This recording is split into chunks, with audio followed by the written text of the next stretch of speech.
a rare person and a particular genius.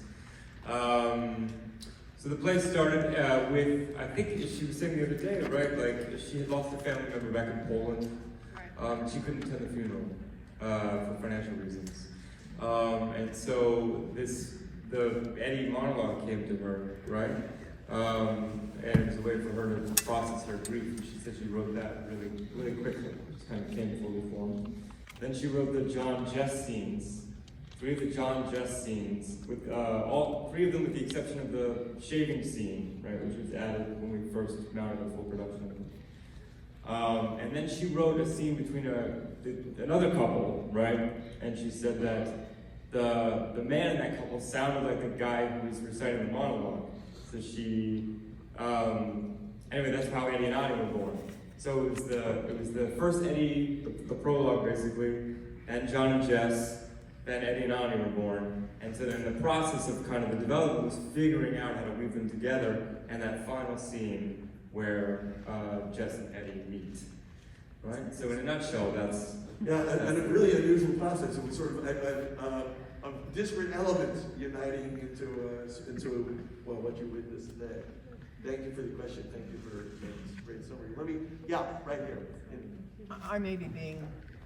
I'm sorry, I need to ask people to leave my ask. This may be wishful thinking on my part, but after the disappointment that Eddie had, especially losing Ani, and after the disappointment that Jess has in what basically an incredibly self-involved, selfish person John was at the end of the day, who didn't even realize, how could he not know what she was going to think?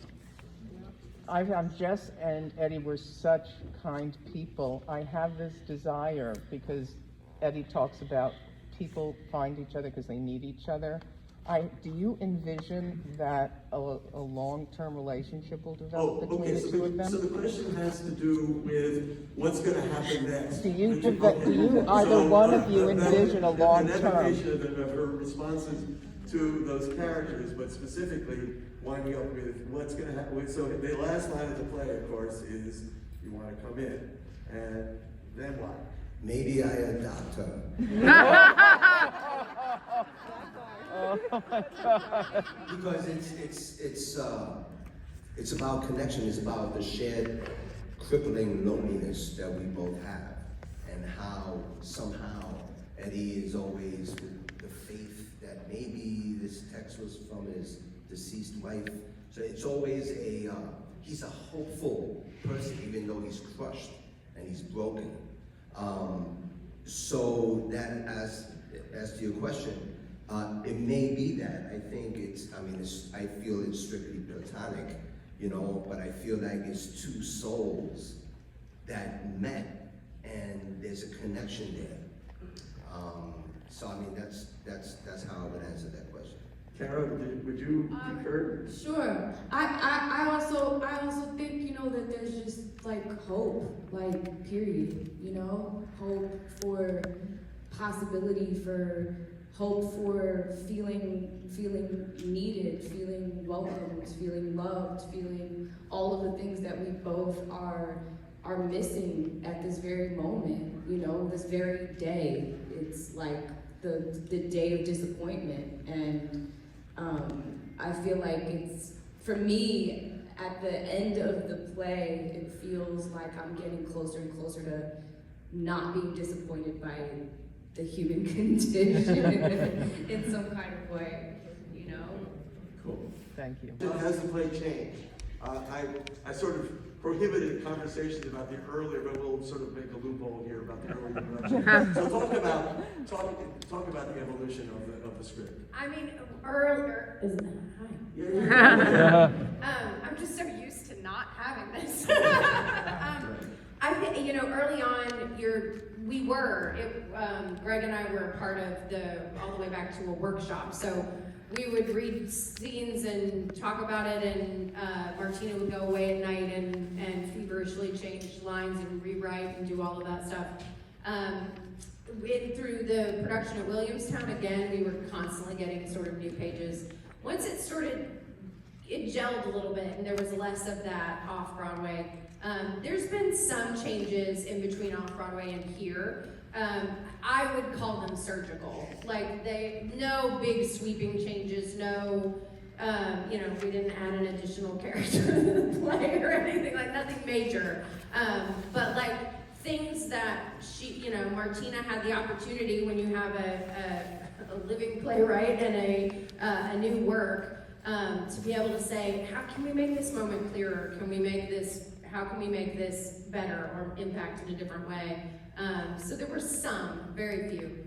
So in other words, especially for the folks who are new to the company, this is essentially the script you started with for this production. Was that fair? Pretty fair, yeah. Yeah, great. Yeah, down here. Hi, thank you so much. It was so moving. Can you talk about the process of the arc of acting, like how you move through the piece? How do you move through the piece? That's a huge question. I know. Sorry. But how you conceptualize it? Okay.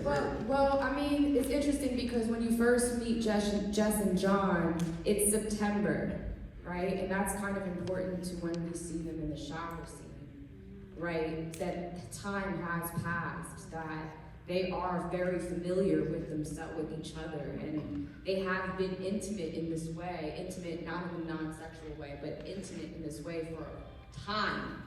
And so I feel like it's like filling that in between from when you meet them, that first day of work, the interview to the first day of work, to now we've been working, we've been kikiing, there's a whole relationship that's been being built to that day. I feel like I don't know why I said it like this, but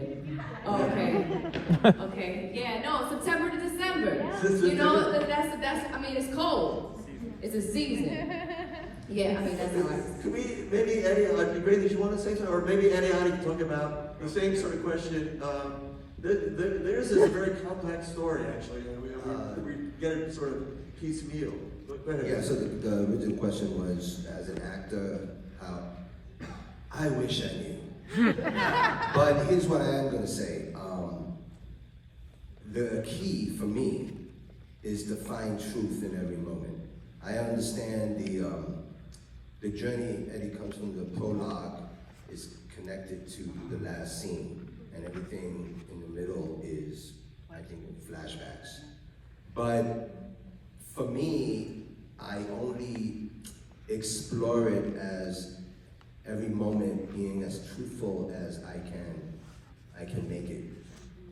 So that's really the only, and after that, the story takes over and the moments take over, and so truthfulness, I think, is the best answer I can give you. We have time for a couple more. Okay, yes, right here. Hi! Is the PR and advertising intentionally vague? I don't know that anybody up here is qualified to answer the question. Answer that question. I think our press officers and our marketing people was just saying and trying to get people. Can I ask? Do you mind? Can I ask? Please. If you didn't know what the play was about coming in, then what did you get from the marketing? What got you here today? What was it about it? Got it.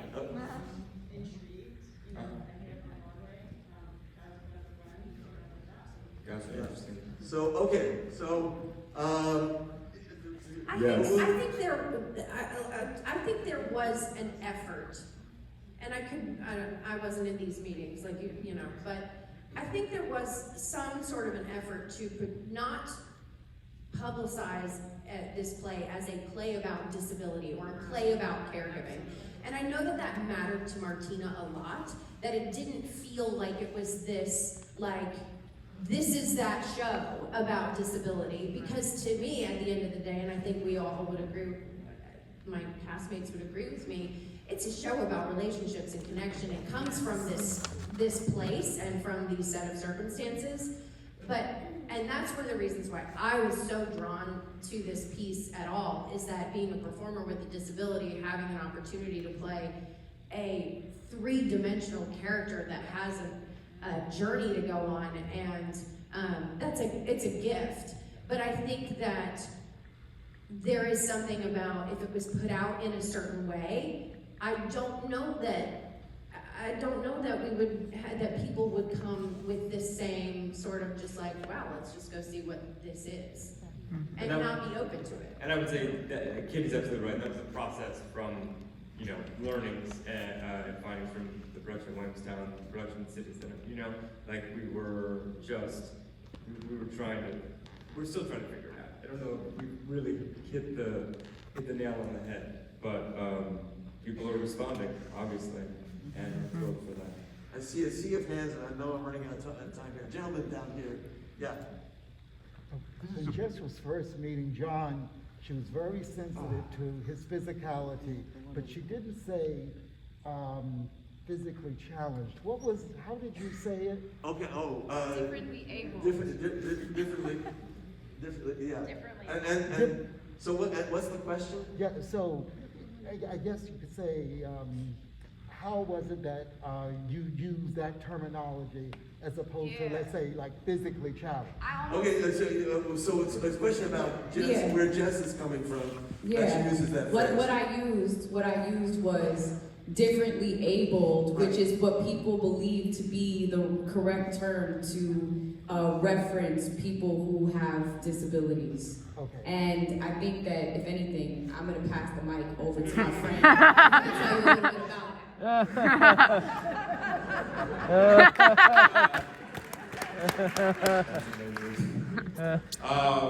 Yeah, I think one thing people may not know is that Martina was actually a caretaker for two men with cerebral palsy in undergrad. So she has lived experience, and that was an inspiration for the play. But I think it's so she comes to it honestly, this experience.